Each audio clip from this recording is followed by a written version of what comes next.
Dans le dernier épisode, Émilie Ouellette nous a raconté ses 2 premiers enfantements. Aujourd'hui, on continue notre périple en sa compagnie avec la naissance de ses 3e et 4e bébés. Encore une fois, une rencontre riche de sens pendant laquelle se côtoient les rires, les réflexions et les partages émouvants. Bienvenue dans le podcast de Annie Bérère. Passionnée de grossesse et d'accouchement, Annie est accompagnante à la naissance depuis plusieurs décennies.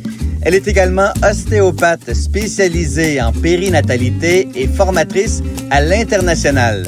À ce jour, elle a aidé des milliers de femmes, de couples et de familles à se préparer pour vivre une expérience de naissance la plus alignée possible à leurs désirs. Voici ta doula ostéo, Annie Bérère. Et là, il y avait 2 ans entre ton premier puis ton deuxième. Exact. Et là, est-ce qu'on retourne pour un 3e encore en mode rapproché? Il y a 3 ans de différence. 3 ans, c'est bien parce que 3 ans, ton bébé a le temps de dormir un peu plus. Puis, tu sais, moi, j'avais besoin de dormir entre. Je sais qu'il y a des personnes qui font très rapprochés puis tout ça, puis c'est bien correct. Moi, j'avais besoin de dormir. J'avais besoin de retrouver mon corps. C'est parce que j'ai fait des allaitements prolongés. Tu sais, comme il y avait beaucoup de choses que j'avais besoin de faire, je pense, avant. Ma fille, elle, c'est l'inverse. C'est-à-dire que, tu sais, ma plus vieille est née à l'automne, mon fils en hiver. Puis là, j'ai accouché au printemps, fin du printemps, début de l'été. Elle, c'est mon bébé Bouddha que j'appelle. Fait que c'est vraiment la grossesse parfaite. Mais j'avais un peu de nausée. Tu sais, moi, plus que j'avais de grossesse, plus j'avais de nausée dans mes trucs. Mais comme au début, les 3 premiers mois, après ça l'a passé, beaucoup de biscuits chauds, ce genre d'affaires-là. Puis, elle était prévue à la fin du mois de mai. Je trouvais ça parfait. J'étais là, parfait, le mois de mai, c'est excellent, nanana. Puis je faisais beaucoup de spectacles à ce moment-là. J'avais commencé mes spectacles à coucher de rire. Fait que, tu sais, j'ai fait des spectacles enceintes. Mais jusqu'au mois de mai, je faisais des spectacles, là, ça n'avait pas de sens, là. Là, je me rappelle la veille que j'accouche. Mon chum est parti au cinéma avec son frère. C'est vraiment un running gag. C'est un running gag. Mais parce que c'était sa fête. Parce que ma 3e est venue au monde le jour de la fête de son père. J'étais censée venir à la fin du mois de mai. J'ai dépassé ma date. Là, moi, je suis comme enceinte au bout. Je sais que je pourrais pas fêter la fête de mon chum vraiment. Puis ça fait que son frère l'appelle, il dit on va aller au cinéma, on va regarder ça ensemble. Moi, j'ai ma mère à la maison qui m'aide. C'était une fin de semaine, elle est là. Il y a mes 2 autres enfants. Puis je me rappelle d'être couchée sur le divan, puis mes enfants ils courent partout. Puis je suis juste comme, t'es là, allez vous coucher. Je me rappelle d'avoir pogné les nerfs. J'étais comme, ah! Je chantais probablement que là, ça allait venir, puis j'avais besoin d'être dans ma bulle. Fait que là, les enfants sont allés se coucher. Je pense que j'avais eu des petites contractions, mais tu sais, rien, juste plus de fatigue. J'avais pris un bain, j'ai fait toujours aller me coucher. Mon chum est revenu du cinéma, tout ça, j'étais déjà couchée. Puis là, je me rappelle, autour de 4 heures du matin, c'est ça qui m'a réveillée, en fait. J'avais une contraction. Puis là, encore une fois, vraiment dans un déni de, tu sais, je fais juste dire à mon chum, j'ai une contraction. Puis je me rendors, tu sais, comme, puis là, je suis comme, j'en ai une autre. Puis lui, mon chum, regardait l'heure, tu sais. Mais moi, j'étais juste comme, je t'ai dit de même, mais j'essaie de dormir entre. Puis vraiment, je me rendormais entre, tu sais. Puis là, mon chum, tu sais, ma plus vieille, j'ai accouché en 4h50. Mon fils, j'ai accouché en 3 heures, genre. Il fait comme, ça se rapproche un peu, là. Tu sais, le plan de la sage-femme était différent, là, maintenant. C'est comme, non, quand Émilie, ça part, faudrait qu'on s'en vienne. Parce que j'arrivais tout le temps en poussant. C'est comme le but, c'était ça serait le fun que t'arrives, puis que cette fois-là, tu pousses pas, genre. Puis là, mon chum, il fait comme, moi, je pense que je vais appeler la sage-femme. Encore, je suis comme, hey, il est 4 heures du matin, laisse-la dormir. Voyons, tu sais. Mon chum fait, OK, je vais aller préparer les bagages. Fait que là, il s'est levé, mais lui, il est allé à la place sage-femme. C'est ça me le dire. Ce qui était stressant, c'est que notre rue était fermée parce que c'était comme le tour de l'île de Montréal de vélo, tu sais. Fait que là, mon chum, je pense que ça le stressait. Il faut que j'aille chercher l'auto, il faut qu'on passe pareil.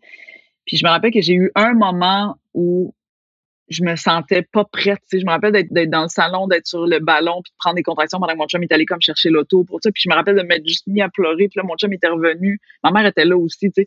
Puis mon chum était revenu. Puis il était, qu'est-ce que j'étais là? Je suis pas prête, tu sais, je peux pas. Puis là, mon chum, il s'est mis à pleurer aussi. Il était là, mais là, si t'es pas prête, moi, je suis pas prête. Tu sais, qu'est-ce qu'on fait? Puis, encore une fois, j'ai comme fait, OK, regarde, c'est là. Puis je pense que j'étais un peu triste que ce soit la même journée de sa fête. C'est comme si ça t'enlevait ta fête, tu sais. Puis mon chum, il était là comme, ben, moi, je suis content, c'est comme un cadeau, tu sais. Fait que j'étais comme.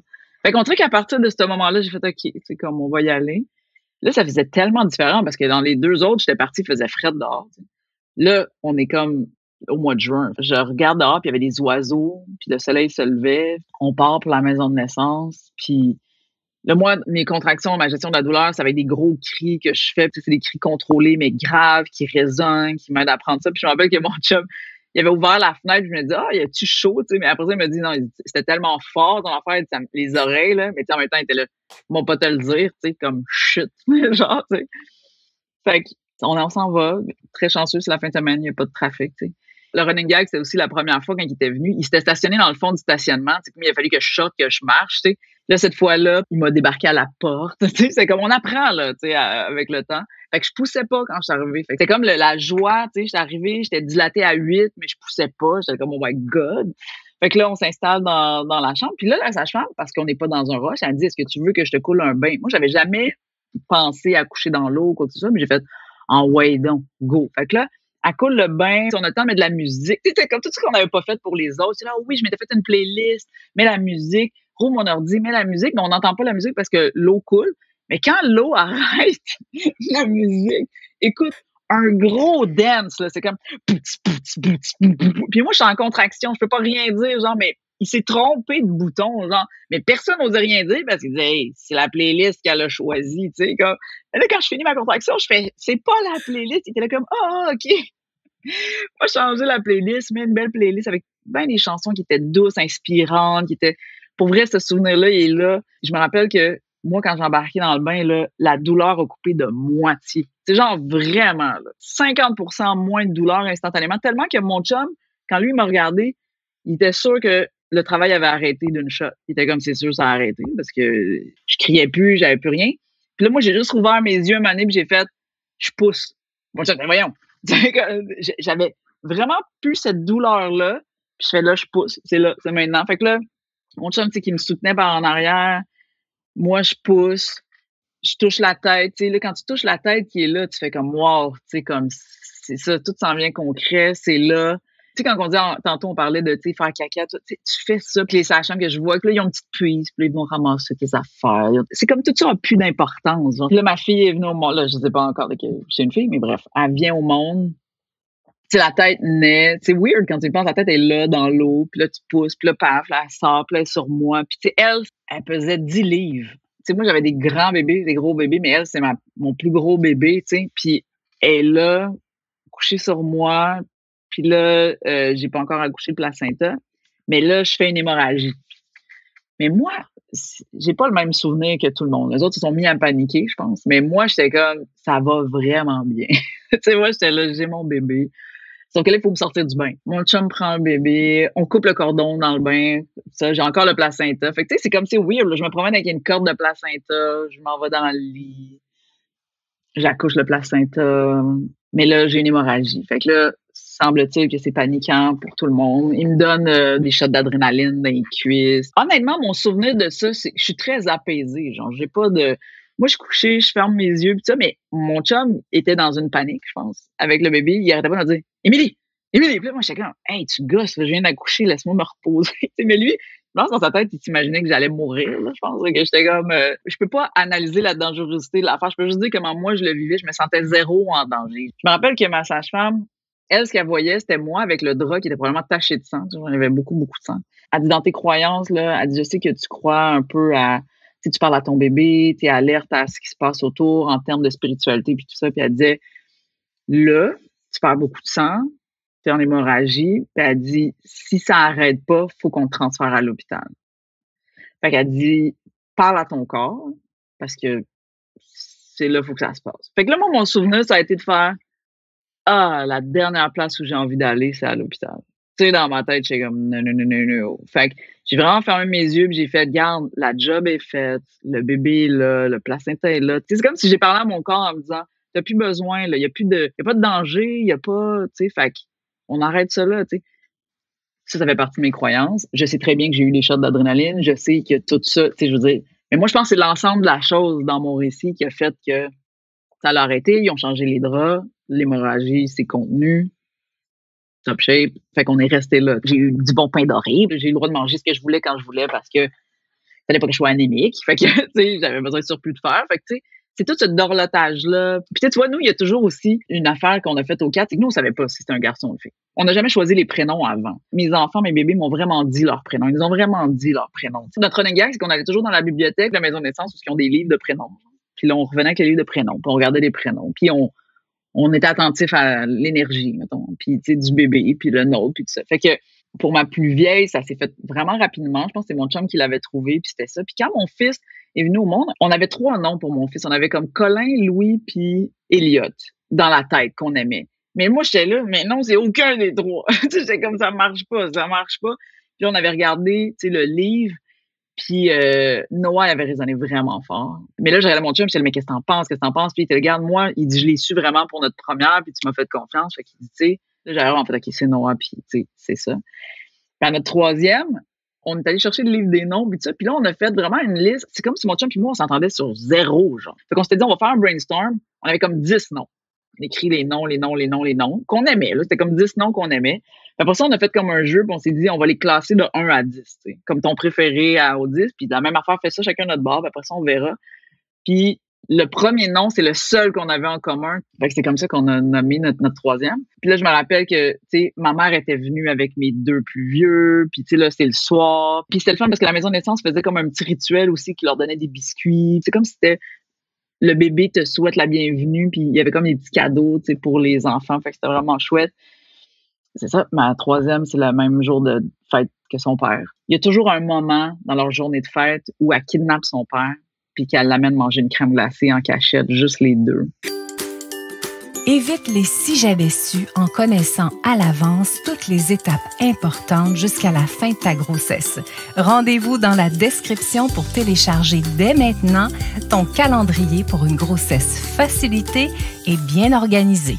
Je pensais que tu allais me dire qu'elle l'amenait au cinéma. Non, ça aurait été bon, hein, mais non. Qu'ils vont manger une crème glacée, mais une grosse, là, la grosse affaire, là, tu sais.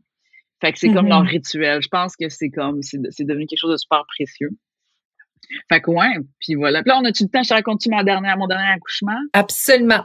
Mais là, tu vois, ma dernière, c'est une autre histoire parce que moi, je pense que j'aurais été correcte avec 3.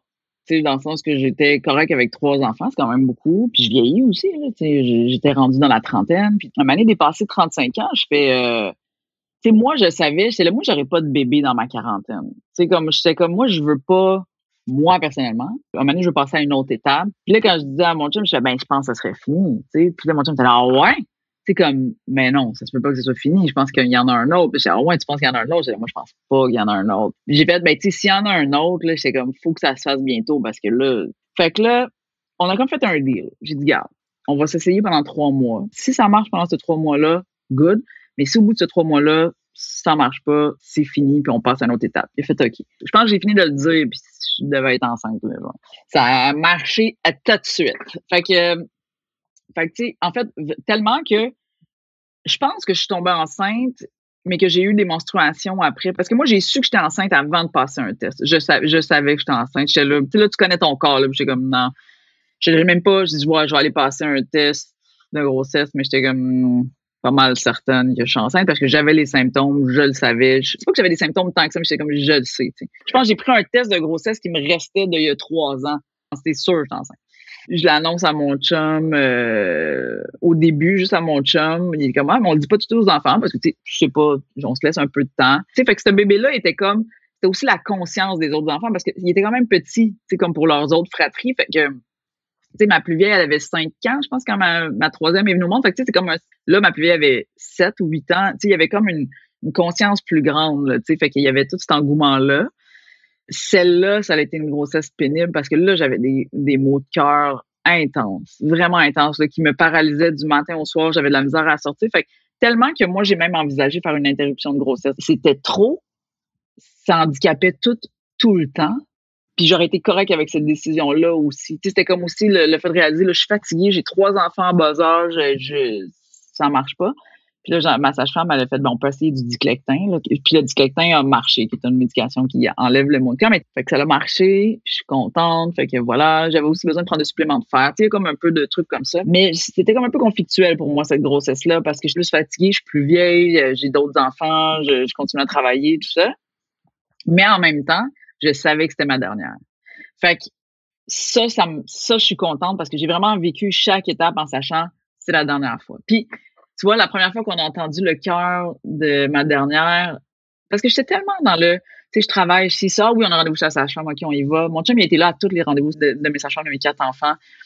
Puis là, on est là, puis je me rappelle quand là, on a écouté le cœur, là, tu vois, moi, ma connexion avec ce bébé-là, ça a été à ce moment-là, j'ai fait, ce bébé-là veut être là. J'ai pleuré, tu sais, comme il veut être là. Parce que, tu sais, là, je recule un peu en arrière, là, mais, tu sais, les grossesses, c'est aussi des moments intense pour différentes affaires. Tu sais, moi, ma première grossesse, je me sentais claustrophobe dans mon corps. Ça a été tough, ça, parce que je me disais, quand mon bébé bougeait, ça aussi, c'était weird. Personne n'en parlait, tu sais, mais moi, j'étais comme, je sentais que je pouvais pas aller nulle part sans ce bébé-là, puis ça me faisait capoter. Tu sais, j'étais comme, je peux pas m'enfuir de ça. J'ai eu peur de ça pendant un bout. Mon fils, lui, à l'échographie de 20 semaines, ils ont découvert une anomalie. Puis là, c'était vraiment dramatique à ce moment-là. C'était dramatique parce qu'on soupçonnait trisomie, on soupçonnait, comment ça s'appelle? C'est une maladie pulmonaire, là. La fibrose kystique. Exactement, fibrose kystique. Puis une malformation au niveau des intestins. En tout cas, c'était pas le fun. Puis on a éliminé rapidement la fibrose kystique parce que ça, c'est génétique, on n'avait pas les gènes. Mais la trisomie est restée jusqu'à l'accouchement. J'ai pas fait d'amniosynthèse parce que rendu là, dans les trucs, je me disais, je pense que c'était à 7 mois de grossesse. Tu sais, comme là, moi, dans ma tête, je ne vais pas interrompre ma grossesse médicalement. J'aurais pu s'il y avait des anomalies, puis tout ça. Puis j'ai fait comme je le ferais pas. Mais donc pour moi, je voulais pas prendre de risques. Jusqu'à ce qu'ils viennent au monde, on se disait, ça se peut qu'il y ait la trisomie 21. Fait qu'on est allé rencontrer plein de familles qui avaient des enfants avec la trisomie 21. Fait que, tu sais, l'accouchement a été porté tout de ça aussi quand mon fils est venu au monde, tu sais. Je me rappelle quand il était sur moi, j'ai regardé, donc il n'y avait pas la trisomie, mais tu sais, ça portait ça. Fait que chaque grossesse porte quand même quelque chose, tu sais. Et donc là, ma dernière, c'était tous ces mots de cœur-là, la non-appropriation de mon corps. Mais quand j'ai entendu son cœur, c'est comme si ça a fait, il y a quelqu'un d'autre, puis cette personne-là veut venir au monde, puis elle a choisi notre famille, tu sais, puis elle a pas choisi pour rien, tu sais. C'était comme, pour moi, il y avait comme, tu vois, ça prend un motif aussi. C'était comme c'est une croyance que j'ai que les enfants choisissent leur famille puis leurs parents. T'sais. Fait que là, c'est comme si ça me mettait dans la conscience de, OK, on va faire ça. Ça va être la dernière fois, mais on le fait. Puis, fait que là, j'ai comme plongé plus dans cette réalité-là. Fait que j'ai vraiment profité de chaque instant, là, je te dirais, là. Même quand c'était des coups de pied dans les côtes, j'étais comme, OK, c'est la dernière fois. J'étais comme, tu sais. Fait que ce qui fait que, encore une fois, je suis en retard. Je dépasse ma date. Elle était due fin juin, genre. Mais quand je suis arrivée à l'échographie, la technicienne, tu la vois dans la face des techniciens, tu sais, quand il y a quelque chose, ils font comme, puis tu fais comme, qu'est-ce qui se passe? Qu'est-ce qu'il y a, tu sais. Puis là, elle fait, Madame, vous êtes enceinte de plus longtemps que vous pensez. Tu sais. Là, mais je fais, mais non, je regarde mes dates, puis tout ça. Puis elle fait, non. Je dis, mais tu sais, j'ai des gros bébés. Elle fait, il y a avoir des gros bébés, puis elle dit avoir des bébés plus vieux. Puis elle dit, là, t'as un bébé plus vieux, qu'est-ce que tu penses, tu sais. Mais moi, je pense que je suis tombée enceinte, puis je pense que j'ai eu des menstruations quand même, tu sais, mettons. Puis qu'après ça, moi, là, j'ai pensé que c'était comme là. Fait que là, tout d'un coup, j'étais plus due fin juin, mais fin mai. Là, moi, j'avais des engagements que je m'étais mis. C'était comme un peu le bordel. Là. Puis en même temps, plus t'es loin dans l'échographie, ils peuvent pas savoir avec précision, genre, c'est quand. Fait qu'ils te donnent une date prévue, mais c'est comme bon. Fait que là, moi, j'ai dépassé. Ma plus vieille, là, elle est venue au monde 16 jours après la date prévue d'accouchement. Puis, tu sais, si ça avait été ma première, je suis sûre que tout le monde aurait provoqué, puis je sais pas quoi. Là, moi, je tenais tellement ferme à mon corps s'est accouché, je sais quand accouché, tout va bien aller. Mais tu sais, il a fallu que je me batte beaucoup pour ça. J'avais des rendez-vous à l'hôpital probablement tous les jours à ce moment-là, tu sais, parce qu'il fallait voir est-ce que le niveau de liquide amniotique est correct, est-ce que nanana, bon, ça. Puis là, je recoupe la fête de mon chum. Tu sais, là, je me disais, là, si tu viens au monde, la fête de ta soeur, puis mon chum, là, j'étais comme, là, ça se peut pas. Fait que, tu sais, quand cette journée-là est arrivée, puis que j'ai pas accouché, j'ai fait, OK, maintenant, tu peux venir au monde maintenant. Mais là, elle dépasse. Fait que là, on se retrouve 5 jours plus tard, puis je vais à l'hôpital comme à tous les matins. Et là, on arrive, puis là, il y a plus de liquide amniotique. Presque plus de liquide amniotique. Puis là, le médecin à l'hôpital, il fait, lui, il est en train de parler à tout le monde, puis il fait, on la transfère là, elle va aller, tu sais, on va la mettre sur du pitocin, on va nanana, pis ça. Puis là, moi, je suis comme, excusez, je suis comme, moi, j'ai une maison de naissance qui est comme à quelques mètres d'ici. Moi, j'ai une sage-femme, je vais aller là. Puis là, écoute, là, la grosse affaire, là, vous allez signer un papier parce que votre bébé peut mourir, madame. Votre bébé peut mourir. Là, vraiment, là, j'ai eu la grosse affaire de peur, de tout ça, tu sais. Vous allez signer un papier comme quoi vous refusez parce que dans un an, j'étais comme, dude, je veux juste, honnêtement, une chance, c'était mon 4e parce que j'étais vraiment solide dans, premièrement, les connaissances. C'était pas juste de l'instinct, là. Je veux dire, oui, je comprends, il y a plus de grands risques, tout ça, mais je veux dire, en même temps, je m'en vais pas à ronde, là. Je m'en vais chez ma sage-femme, tu sais. Fait que, en fait, j'appelle ma sage-femme, tu sais, je suis pas en contraction, je suis pas rien, je vais aller chercher mes affaires, je vais revenir. Fait que là, on arrive à la maison de naissance, puis mon chum, lui, tellement, tout va bien, monte ça en haut direct dans la chambre, tu sais, puis là, ma sage-femme, elle fait que non, on va parler dans le bureau un peu 2 minutes, puis là, je fais, il y a quelque chose de différent, tu sais. Fait que là, puis elle fait, ben, dans la situation que tu sais, normalement, faut faire un transfert à l'hôpital, tu sais. Puis là, moi, je suis comme, ben voyons donc, ça se peut pas que le dernier de mes accouchements va se faire, tu sais, comme avec un médecin à l'hôpital. J'étais là, je peux pas croire ça. Mes 3 premiers ont tellement super bien été, puis tout ça. Puis ma sage-femme, je me rappelle, elle est tellement déçue. Puis mon chum est tellement déçu. Puis moi, là, je parle avec mon bébé, tu sais, puis je suis super privilégiée parce que j'ai des amis médecins qui travaillent en obstétrique. Fait que là, moi, j'appelle mon amie, puis je fais, mais elle, c'était à Pierre Boucher. On n'est pas en même place. Je dis, s'il faut que je transfère, je peux-tu aller là? Elles font des pieds et des mains, puis elles font comme, oui, on peut te recevoir. Fait que moi, j'étais comme mon bébé, puis moi, là, on s'arrange vraiment bien, genre. Je vais aller accoucher avec mes amis à l'hôpital si c'est ça, faut que je fasse, mais c'est pas ça mon premier choix, tu sais. Mon premier choix, ça serait d'accoucher avec ma sage-femme, tu sais. Fait que là, ma sage-femme m'a fait, écoute, on va faire un conseil de sage-femme. Ils ont analysé mon dossier, compte tenu que je suis la 4e, compte tenu, tu sais, tout ça. Puis, ils ont recommandé que je pouvais accoucher avec la sage-femme, mais à l'hôpital. Ça serait ça. Puis, je dis, écoute, si c'est ça, l'hôpital juif qui est là, moi, j'ai pas de trouble avec ça. Je m'en sac du lieu. Puis, ma sage-femme était tellement déçue pour moi. Puis là, j'étais là, mon bébé va bien, on va bien, tu sais, tout va bien, là. Tu sais, comme ça va. Mais là, il fallait que l'hôpital accepte aussi. Tu sais, il y avait tout ça. Puis moi, je savais que le médecin qui m'avait envoyé, là, il était pas pro sage-femme. Tu comprends? Fait qu'écoute, toutes ces fêtes-là, on a appelé au moment du changement de chiffre, tu sais. Fait que c'est comme pas le même médecin. Fait que l'autre médecin a fait, oui, oui, pas de problème, donnez juste 1 heure pour que la chambre soit prête, tu sais. Fait que là, tout s'arrangeait, puis moi, j'arrêtais pas de dire à ma sage-femme, ça va bien aller, garde, ça va super bien, tout va bien. Puis elle était là, wow, je peux pas croire que t'es calme de même. Puis j'étais là, pour vrai, ça va bien, tu sais. Puis moi, je venais de finir, il y a pas si longtemps, je venais de finir mon bac en travail social, justement sur l'humanisation des soins de l'accouchement à l'hôpital. Ça fait que moi, j'étais comme, tout va bien. J'étais comme, je sais, tout va bien. Puis, on a même eu le temps d'aller manger. Comme la chambre n'était pas prête tout de suite, mon chum et moi, on est allé au resto, on a mangé. C'était surréaliste de dire, hey, on mange, on en va accoucher. Tu sais, juste ça, ces affaires-là, à l'hôpital, ils te disent, t'as pas le droit. Tu sais, comme, ils ne veulent pas que tu manges d'un coup que tu t'en vas en césarienne. Tu sais, je suis comme, voyons donc. Tu sais, moi, quand j'ai eu une appendice, là, je veux dire, j'avais mangé, puis ils m'ont opéré pareil, là. Je veux dire, dans la vie, là. Fait que, on se rend là avec ma sage-femme, on arrive, on attend que la chambre. Hey, écoute, la chambre, là, j'avais la chambre sur le coin, que des fenêtres. Il pleuvait, c'était super beau. J'avais la vue sur le Mont-Royal, genre, ou en tout cas, j'avais une belle vue avec la pluie. Toujours pas de contraction. Fait que là, ma sage-femme, elle m'installe, elle dit, écoute, on va faire du tire-lait, tu sais, ça va peut-être déclencher, puis tout ça. Tu sais, je suis connectée pour le cœur de mon bébé, connectée pour les contractions, par le tire-lait. Puis là, ça a vraiment parti. Puis là, je me rappelle que la résidente est venue, la médecin est venue me voir, puis là, elle voulait juste se présenter, puis pour elle, tu sais, elle dit, écoute, je sais que tu es avec ta sage-femme, mais si jamais il y avait quelque chose, tu sais, tu m'as déjà vu, madame, je faisais parfait. Là, elle dit, y a-tu quelque chose que, je dis, mais moi, on va débrancher, tu sais, je dis, bon, on va débrancher les machines, parce que, tu sais, là, ça me restreignait dans mes mouvements.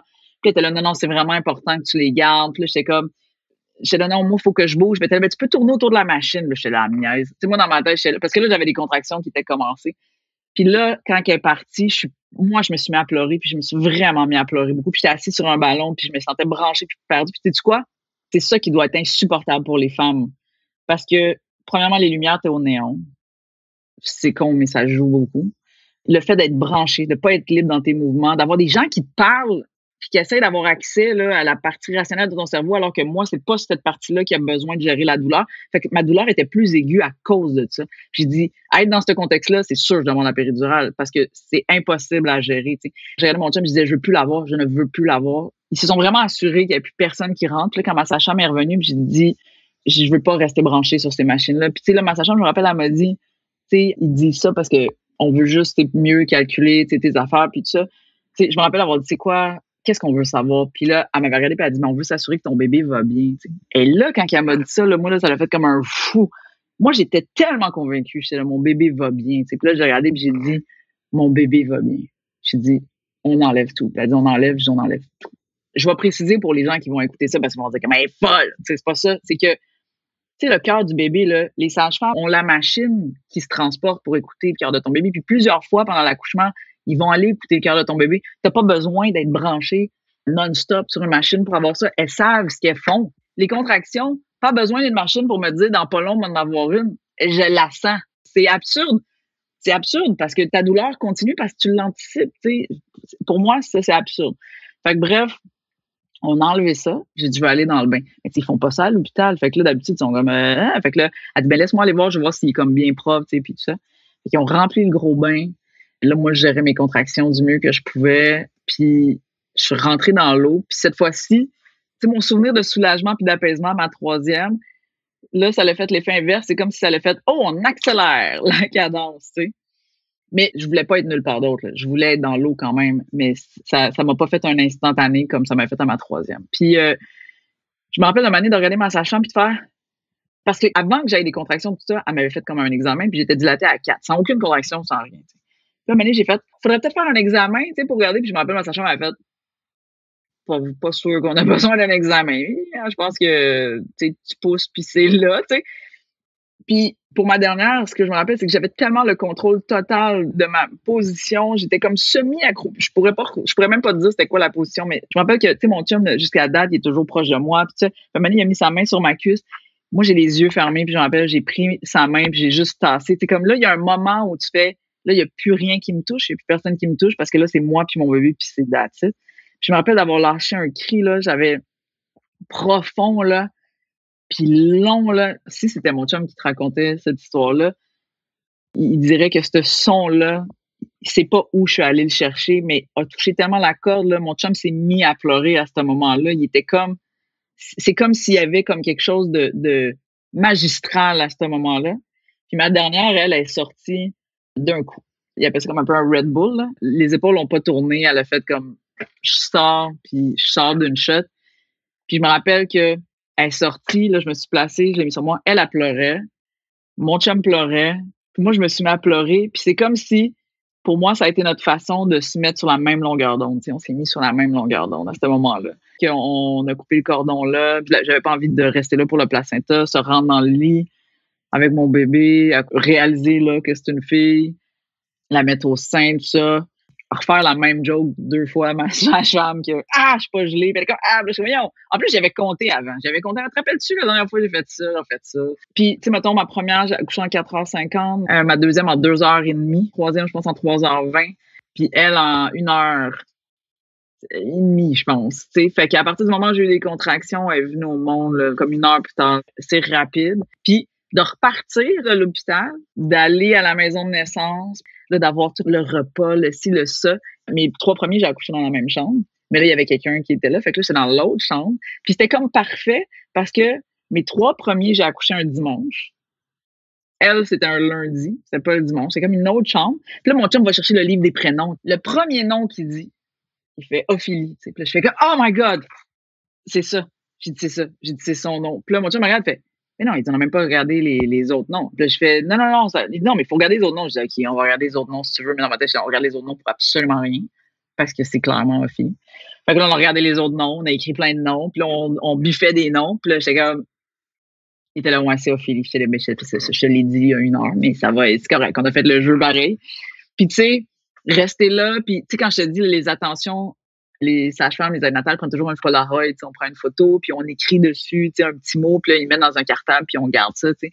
Mais l'aide natale, quand elle est venue pour prendre cette photo-là, elle est allée ressortir toutes les autres photos des accouchements que j'avais eus. Elle les a comme toutes étalées sur le lit, puis c'était comme, oh my God, c'est un vrai motif aussi.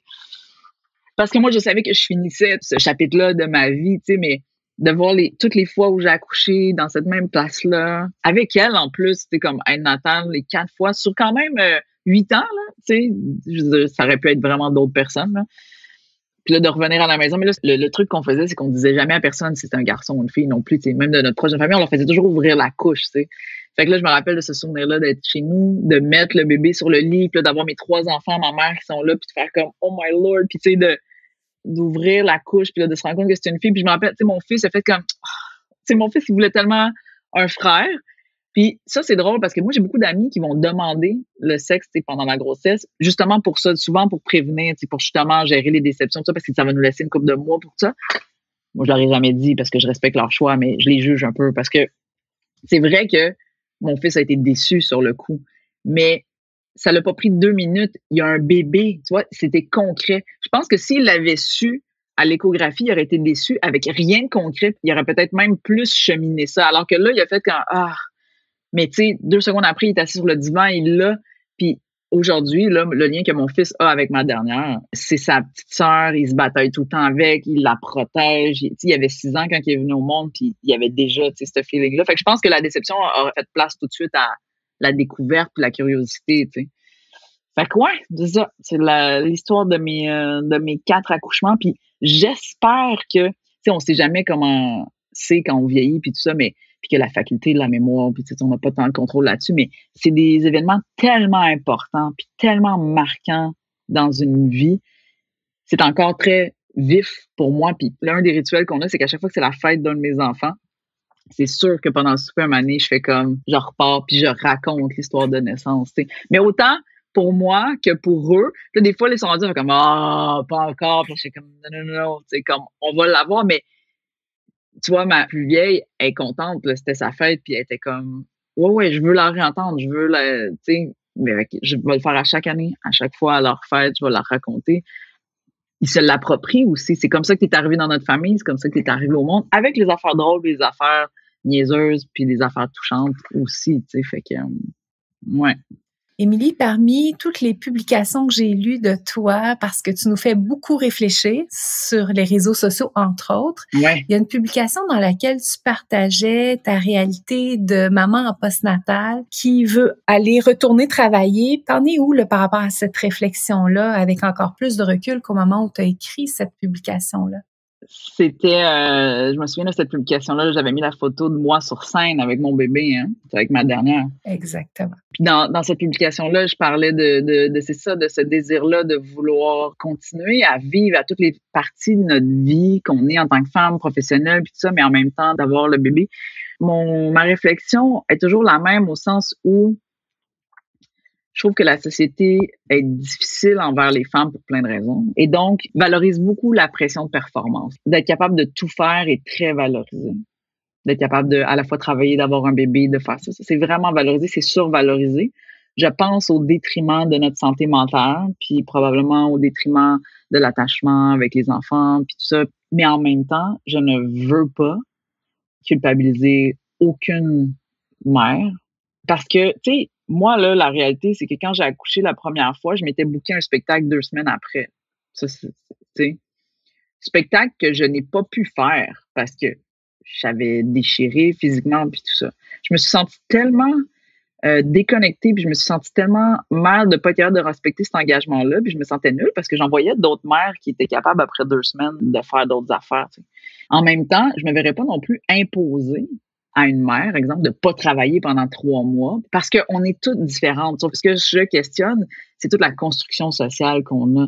Puis souvent, ben, on l'internalise. Fait que quand on l'internalise, on le ressent de l'intérieur. Tu sais, je veux dire, je peux pas t'attacher puis te dire reste avec ton bébé. Tu sais, je peux pas faire ça parce que probablement que une mère va faire comme non, mais moi j'ai envie d'aller faire ça puis j'ai besoin de faire ça. C'est juste que c'est comme un cercle vicieux parce qu'on a envie puis on a besoin de faire ça parce que c'est ça qu'on nous montre qu'il faut faire. Tu sais. Elle est là, ma réflexion. Puis je sais pas comment déconstruire ça, parce que quand t'es dedans, t'es vraiment dedans. Tu sais, là, je regarde, j'ai beaucoup d'amis plus jeunes qui ont des bébés, là, tu sais, ils sont début trentaine, ils ont des bébés. Puis c'est vraiment ça que j'entends de leur part. J'ai vu passer une publication de Sarah-Jeanne Labrosse, qui est quand même une comédienne là, très accomplie, qui est enceinte de son deuxième ou qui vient d'accoucher de son deuxième. En tout cas, elle fait, je veux montrer qu'on est capable de tout faire, tu sais. Mais moi, il y a 15 ans, c'était exactement ma position, tu sais. 15 ans plus tard, je suis fatiguée en crème de tout faire. Mais je suis aussi dans la quarantaine. Je viens d'entrer dans la décennie où ce que la société fait comme moi, les femmes de 40 ans, pas tant. Mais tu sais quoi? Je devais dire ça dans la trentaine, puis il devait y avoir des mères de 45 qui me regardaient en faisant comme ouais. Je reprocherai jamais individuellement à aucune femme de vouloir ce qu'elle veut au moment où elle veut, d'aller faire ce qu'elle veut faire à ce moment-là. Mais c'est sûr que quand je me regarde moi, pour moi, c'était normal d'être sur scène avec un bébé d'1 mois. Puis quand je regarde maintenant, mais je sais combien j'étais fatiguée après aussi. Je sais que je suis revenue chez nous pour ce 10 ou 15 minutes-là de spectacle dans le festival Juste pour rire. J'ai été scrap pendant des jours. Fait que c'est sûr que moi, aujourd'hui, si je pouvais retourner voir la Émilie de ce moment-là, je dirais not worth it. Tu sais, j'ai dit, ça vaudrait pas la peine. Mais probablement que la Émilie de ce moment-là m'écouterait pas. Parce que la Émilie de ce moment-là voulait avoir son opportunité d'être sur scène à ce moment-là. Mais aujourd'hui, je fais pas les mêmes choix.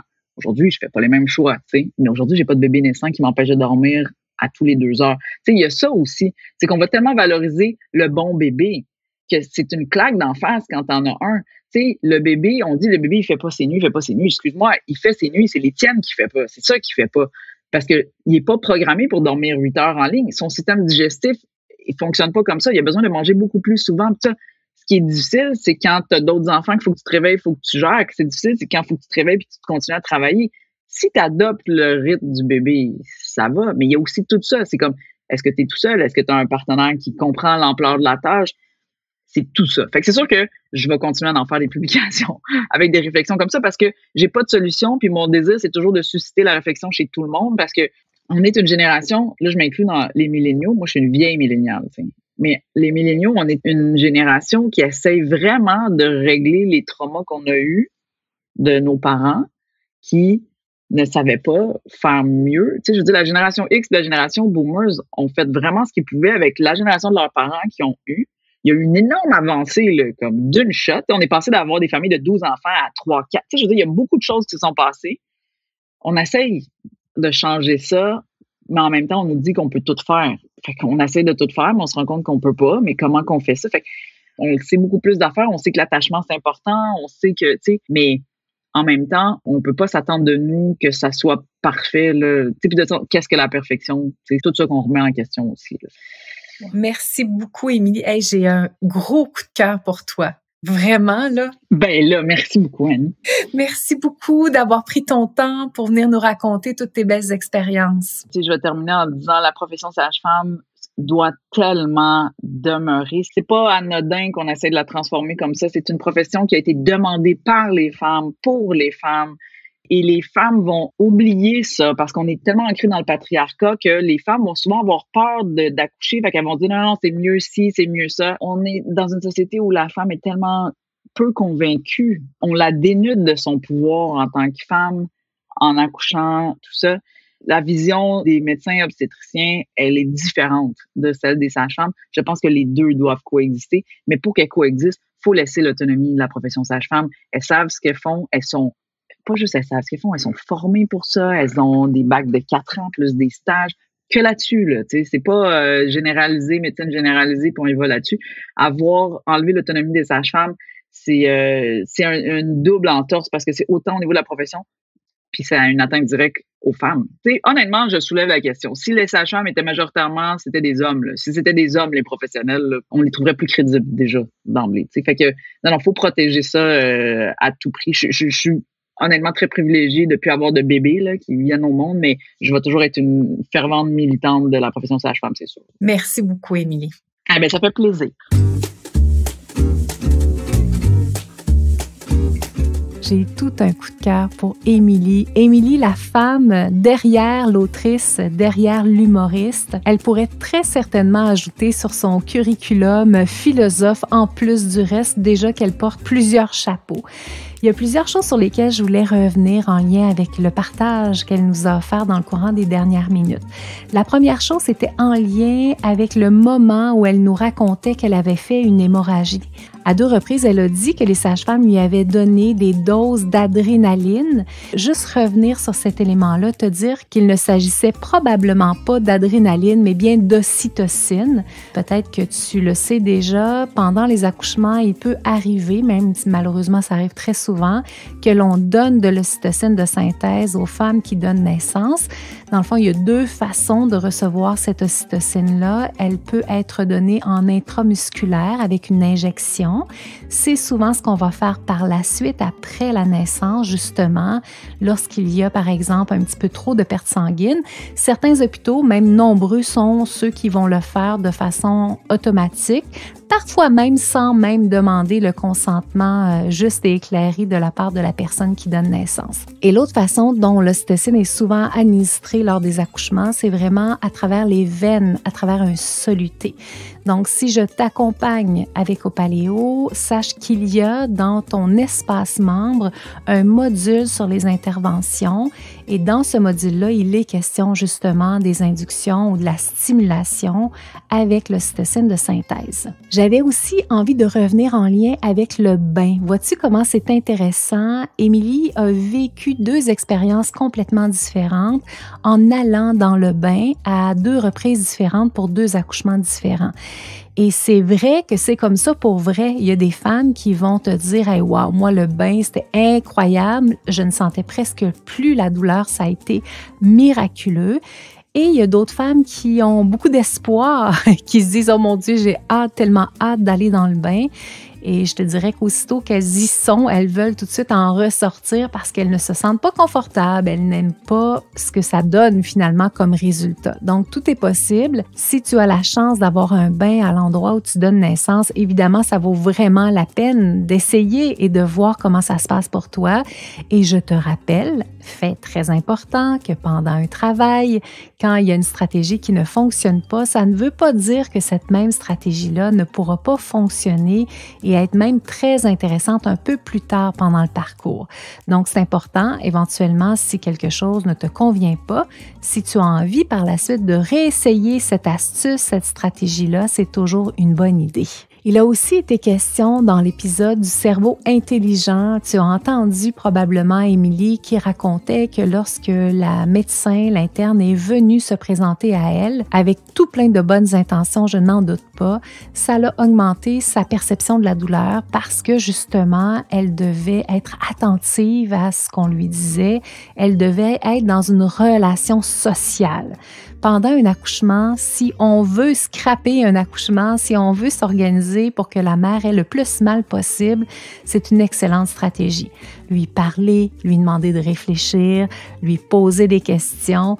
Donc, effectivement, ce que Émilie a ressenti à ce moment-là, c'est assez classique. C'est vraiment important que vous utilisiez les stratégies OPA-LEO. Je te rappelle que OPA-LEO, mon approche de préparation à l'accouchement, c'est un acronyme et que cet acronyme-là, une fois qu'on a installé ces 6 éléments-là, le organiser, protéger, accompagner, libérer son cerveau mammifère, endormir son cerveau intelligent et ouvrir, une fois qu'on a installé ces 6 stratégies-là, ça propulse la naissance. Et propulser la naissance, ça veut dire plusieurs choses. Ça diminue la perception de la douleur, ça augmente la capacité de faire le travail de façon plus fluide. Ça favorise aussi l'expérience pour le bébé qui lui aussi est à l'intérieur du bateau dans lequel la tempête est présentement à travers les contractions. Donc, c'est quelque chose que j'ai souvent observé, même ça m'est arrivé souvent des accouchements, de voir des partenaires qui me disaient « Ouh, c'est fou! » Quand les gens entrent dans la pièce, quand les gens parlent à ma blonde, après, j'observe qu'elle a plus mal.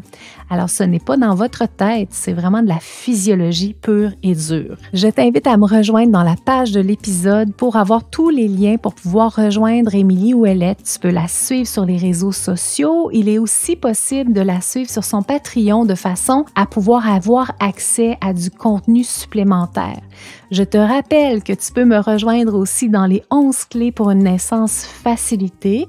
C'est une préparation virtuelle qui est en mode gratuit dans laquelle tu vas avoir énormément d'outils pour faciliter la naissance pour toi et évidemment pour ton bébé et pour ton ou ta partenaire. Si tu es dans le 3e trimestre de ta grossesse ou que tu as un petit poupon ou un petit bébé dans les bras, je t'invite à me rejoindre dans l'atelier Les super pouvoirs de ton bébé pour discuter ensemble du 4 pattes, de la motricité libre, du tummy time, de la tête plate, tous les éléments hyper essentiels pour la première année de vie.